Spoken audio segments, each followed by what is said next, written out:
ఇంట్లో ఏదైనా పెద్ద ప్రమాదం జరిగిందనుకోండి, ఆడవాళ్ళకి మీకు చెప్తున్నాను, ఖచ్చితంగా భర్తగా చెప్పాలి.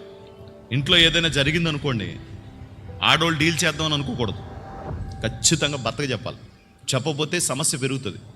అలాగే యవనస్తులు, యవన బిడ్డలు కూడా వాళ్ళ వ్యక్తిగత జీవితంలో ఏదైనా పొరపాటు జరిగితే, తప్పు జరిగితే తల్లిదండ్రులకు ఖచ్చితంగా చెప్పాలి. నాన్న ఇలా జరిగింది, ఇలాంటి పరిస్థితి ఉంది, నేను ఇలా తప్పు చేశాను, మీరే చక్కబెట్టండి అని చెప్పేసి వాళ్ళకి చెప్పాలి.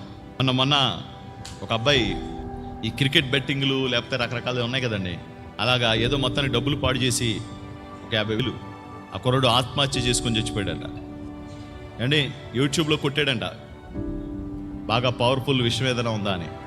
అది చూసుకుని తెచ్చుకుని గ్లాసులో పోసుకుని తాగేసి బండేసుకుని అలా వెళ్ళి వాళ్ళ నాన్న దగ్గరికి వచ్చి వాళ్ళ నాన్న పట్టుకుని ఏడుస్తున్నాడంట. డాడీ నేను ఇలా మందు తాగేసాను డాడీ, విషయం తాగేసాను డాడీ అని. మా నాన్న శతవిధాల ప్రయత్నం చేశాడు కానీ ఆ బిడ్డ దక్కలేదంట. అలా చేయకూడదు, తల్లిదండ్రులకు చెప్పాలి. కొట్టినా తిట్టినా కడుపులో పెట్టుకుంటారు, పోయినా నష్టపోయినా వాళ్ళు మిమ్మల్ని దగ్గర చేర్చుకుంటారు. అలాగే ఒకవేళ మీరు వెళ్ళే సంఘంలో మీ దైవజనురాలు కనుక నమ్మకస్తులు అవుతుంటే వాళ్ళకి ఖచ్చితంగా చెప్పాలి. వాళ్ళకి మీరు ఆ విషయాన్ని చెప్పాలి. అన్న ఇలా ఉంది పరిస్థితి, ఏం చేయమంటారు? దేవుని ఆలోచన అడగండి మీరు.